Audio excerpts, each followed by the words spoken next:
Hello, and welcome to the Extremis Publishing Podcast. I'm Tom Christie, and I'm delighted today to be joined by a brand new friend of the podcast, all the way from glorious Alabama in the United States. It's Mrs. Mary Moore, who's one of the directors of the North Pole Press. Thanks so much for joining us today, Mary. Thanks, Tom. I'm just so happy to be here. And of course, to be able to talk about illustrations today, which is what I basically do for the North Pole Press. One of the things I was thinking about is actually illustrations were before the written word. If you go back to early man and the pictographs that they left on cave walls and things like that. So really, illustrations have been with mankind pretty much since the very beginning, and telling a story, telling a picture that sometimes, of course, early they didn't have the words to communicate that, but the pictures they left behind still give you an idea of what kind of life they led. Yeah, and I think that says everything, doesn't it, about how compelling illustration is in terms of discipline, because they say even, a movie is what photography, still photography 25 times a second. Those kind of images that we can relate to and that they basically tell a story Yes. that people are able to really engage with. And I think that's part of the reason, isn't it, why it is such a very important part of setting a book up. Is to consider what kind of illustrations work best in order to enhance people's enjoyment of that book. What are the specific challenges that you've found with the North Pole Press when it comes to putting the books together?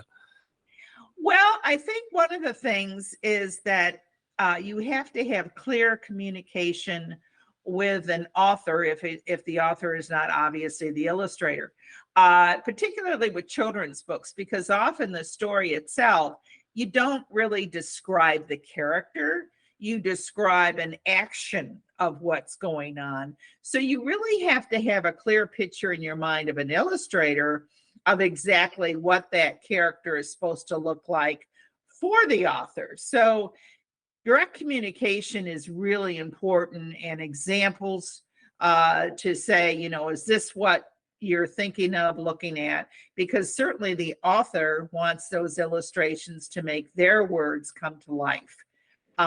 And so I think that's one of the biggest challenges, is to look at the lyrics, the words, and put the images and make them not only what you like to see, but also certainly for the author itself.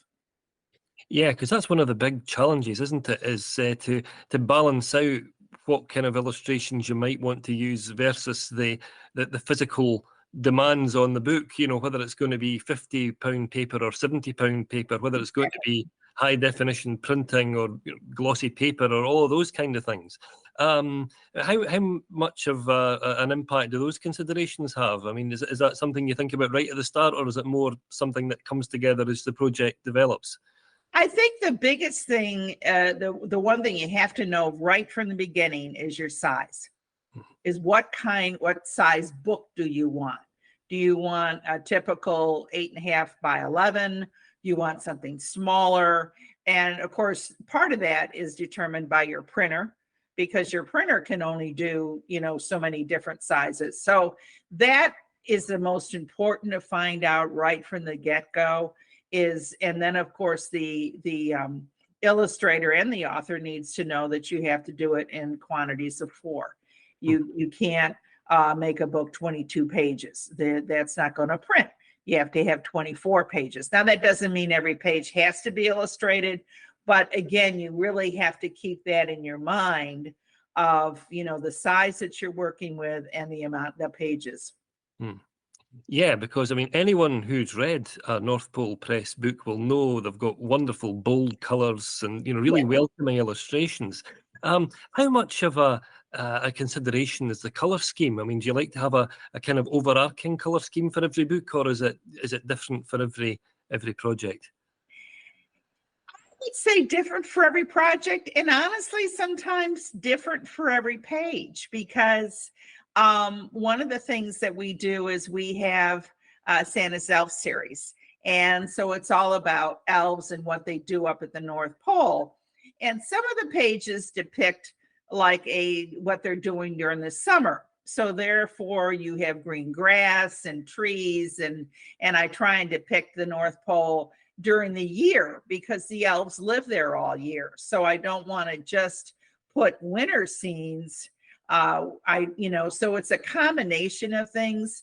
But I think bold colors are very important because that attracts children.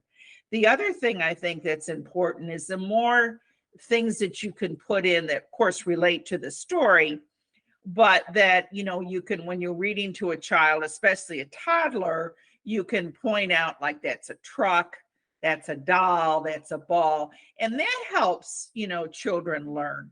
So I think that's very important, and certainly the color. I mean, at least for me, I like to make it very colorful. Yeah, because I mean, they always say that children's literature is, the most in demand of all genres of book. So I mean, there must be lots of considerations that go into these illustrations. When you start a project, you must start right from the beginning, wondering, exactly what order of illustrations and what kind of illustrations you're going to be putting in. Is that fair to say? Yes, it is. I mean, one of the things that Joe, who's the author, does is I will get the stanzas, and I look at the stanzas, and sometimes the stanza will lend itself to 2 pages. Other times it's just 1 page. So that right away you have to start, looking again at the number of pages, because you don't want to make it longer than what the author wants, but you can't make it too short either. But you're right from the beginning, you need to put the stanzas and the what illustration depicts that particular stanza. And it's like an 8.5 by 11. It's really, it's like 2 pages of painting. And so the other thing that needs to be, you need to consider is it takes the illustrator a fair amount of time to do that, because most children's books have at least between 12 and maybe 14 pictures or paintings or whatever you want to call it, that, so there's a lot of time that needs to be, given to the illustrator to complete that, because it takes a lot of time. And what sort of formats do you find are working best for you just now? Because I mean, certainly over here, we've had a lot of popularity from our 8 by 8 inch square paperbacks, because that gives you lots of space for things like sidebars or maybe photographic illustrations that fit in around the text. I mean, are there any sort of favourite formats that you like to work with particularly? I think we always do the 8.5 by 11, which is kind of the typical size of a children's book. And it really does give you a lot of room as an illustrator to put a lot in there. And that's kind of what I've been used to doing. So yeah, that's the kind of format that I'm most comfortable with. And are there any particular favourites in terms of the projects you've finished in years past that you look back with particular pride and say, that really worked, everything just fell together perfectly there? Yeah, I think the one that is probably the one that I like the best is the Christmas Eve journey, which was I think that was the 9th book that I actually illustrated. So like anything else, my first illustration in the first book, I look back and go, oh gosh, I could make that character or that page or whatever look better than I did. But it's a learning process, just like with an author. Oftentimes I know authors go back to their very first book and go, boy, I could have, written that a little bit better than I did. So when I did the Christmas Eve journey, I really took a lot of time, but all the different experiences that I'd had with designing a book and working on it in colors and format and layout all came together. And so that's the one that I'm the most proud of. Yeah. And if you are listening at home and you haven't read The Christmas Eve Journey, it comes highly recommended, because if you've ever wondered what the opposite side of the Clement Clark Moore story looks like, this is your big chance to find out. You can see exactly from Santa's point of view what really was going on that Christmas Eve night. And I think that, kids of all ages will just love it. So, Yes, if you yes. haven't read it, this is your chance to find out more about it. So, what do you think the future holds for book illustrations? Do you think, people talk about things like holographics? I mean, that was big in the 80s, particularly. I remember reading The Moonstone by Michael Palin, which was full of holographic illustrations. And for a long time, people thought that was going to be the way ahead, but I think they were just so expensive to manufacture.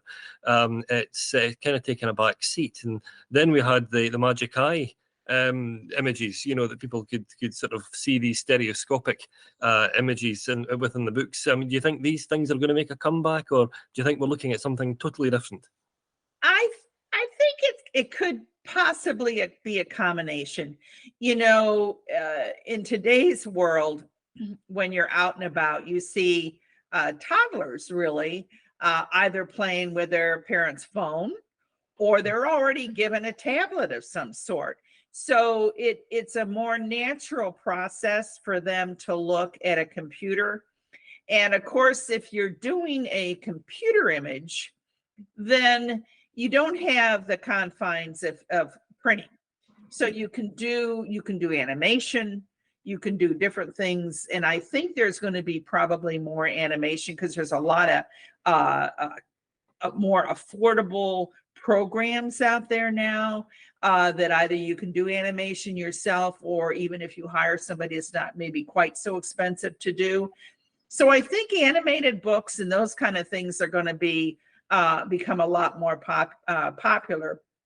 But having said that, I think still the printed book, there's something to be said about having a child sit on your lap or next to you and actually read a story with you. So I think it's just like, a long time ago we heard, oh, well, print's dead because the computer's in, and that certainly was never the case. So I think there's still going to be a lot of print books out there.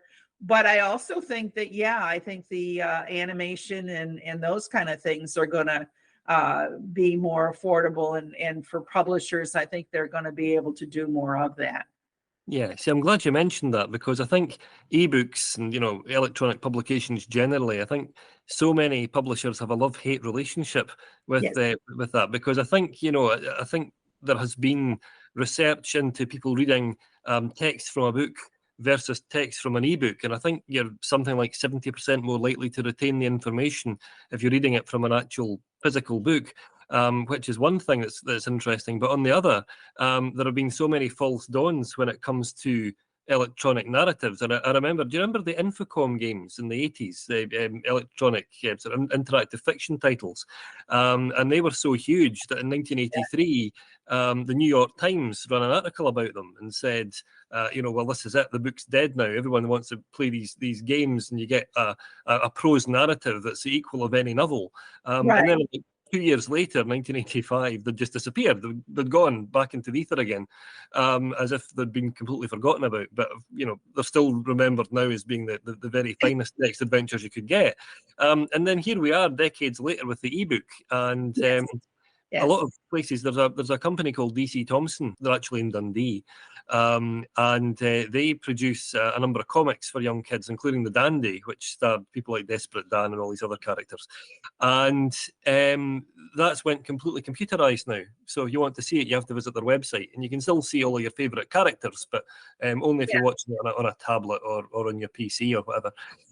So do you think that there's going to be more of a combination of these different kind of media, as things go forward, or do you think we're going to come back eventually to the good old-fashioned print? I don't think you can go back. For one thing, like I said, that if you're born today, you see even little kids, they get their little fingers moving all over the thing, and they know how to work those things. And I don't think we're going to have a life without those. But I do believe that it's going to be a situation where you can marry the two. There's going to be times when parents are going to want to give the kid the child their phone, or the tablet or something, because they're busy doing something else. So this keeps the child occupied, and it's also can be a learning tool. So there's something good about that. Instead of just, maybe playing a mindless game, you can do, reading and or watching, action figures from a book.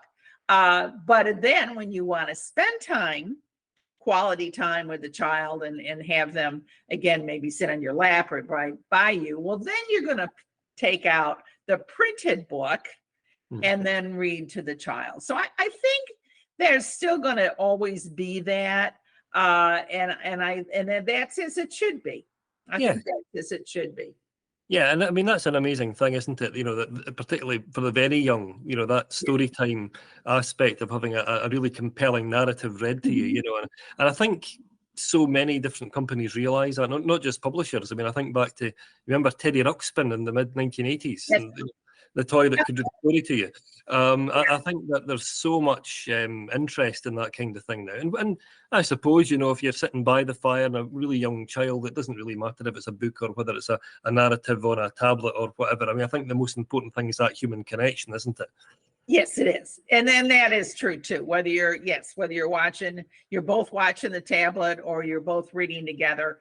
And the other thing I think that is true with a book, which is not true with a tablet, is the fact that you can go back.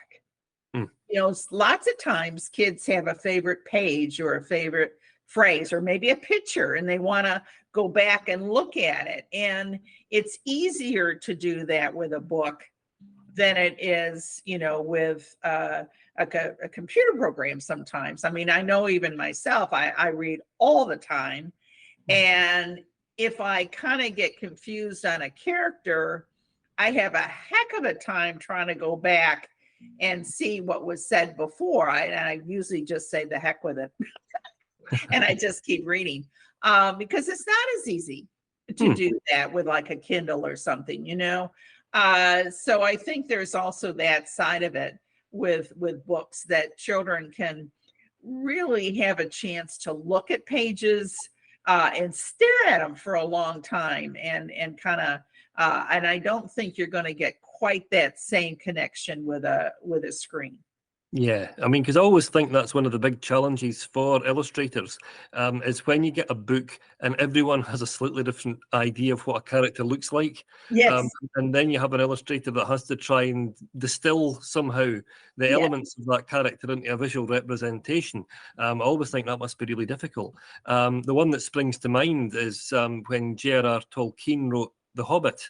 And there was an early edition, an illustrated edition, by Tove Jansson, who was the person that did the Moomins.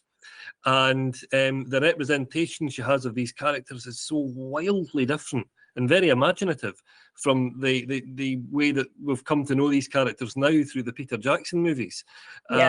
It's quite astonishing to see. I mean, I'm told actually at one point Tolkien went back and changed some of the descriptions in his book to make them slightly more clear in comparison to what Tove Jansson had done, because obviously Gollum is a little sort of diminutive character, but she'd produced this very tall kind of Nordic character instead.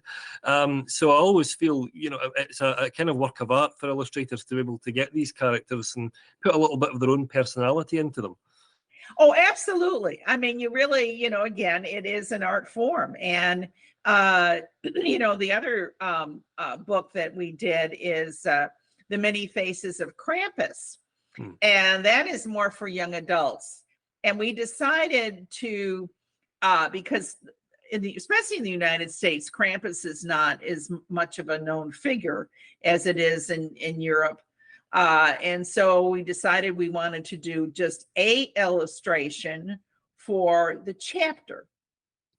So there's that too, again, as you were saying, Joe goes into a lot of explanation as to what Krampus looked like, but sometimes it's hard to really get it in your head. And so I depicted what we thought he looked like. And so again, it kind of gives a little indication of what's coming in that chapter. And so, yeah, I think again, that does help as you go along as to, and some people quite honestly don't have as much imagination. So it's nice if you kind of help them along on that. Yeah, because that must have been a real challenge, because as we know in Europe, Krampus has many faces depending on which country he comes from, whether it's the Germanic countries or the Scandinavian countries, or maybe further south in Europe. Yeah. So being able to represent him in all these various different forms, that's an uphill struggle. Yeah, exactly. And so we wanted to make sure that people knew at least what our depiction was. Not that it's the only one or the right one, but that's at least what that book is derived from. So yeah. And dare I ask, are you working on any new projects right at the moment, or have you got various different ones in the pipeline? We've got a book in the pipeline, and that is a book about our elf, Forrest Head-em-up. And he is basically in charge of all the animals up at the North Pole. So we think that's actually going to be a fun book for kids because they love animals. And in our North Pole, we have everything from penguins to sled dogs to polar bears. So I'm going to be drawing a lot of animals. So that's in the pipe. That's probably not going to come out until the end of this year. Okay. Well, it sounds like a fantastic project. How can people find out more about your new books, but also your existing ranges? Well, we'd like to invite them to go to our website, which is www.thenorthpolepress.com. And can they follow you on social media as well? Well, yes, they have. We have the North Pole Press on Facebook. Yeah, that's fantastic. So I would recommend anyone who wants to find out more about all the different books that are coming out of the North Pole Press to follow them on social media, check out the website, have a look, and because it's not just books, there's all different kinds of products that you'll find on there, many of which will surprise you. So there's lots of treats in store. That is true. Yeah. So, Mary, thank you so much for having joined us today. It's been fantastic to talk to you about such an important topic in publishing, and one which I feel is often, perhaps not talked about as much as it should be. So it's been great to explore that topic and talk about all the different facets of it with you. So thanks so much for having taken the time to speak with us today. Well, you're very welcome, and I'm very glad that you enjoyed me. And I do agree with you, Tom. I think this is one topic that's so important, but it just for some reason not discussed as much. So hopefully people will get a lot from this. So I appreciate that. Well, thank you everyone for having listened at home. I do hope that you will come back and join us again soon. In the meantime, take care.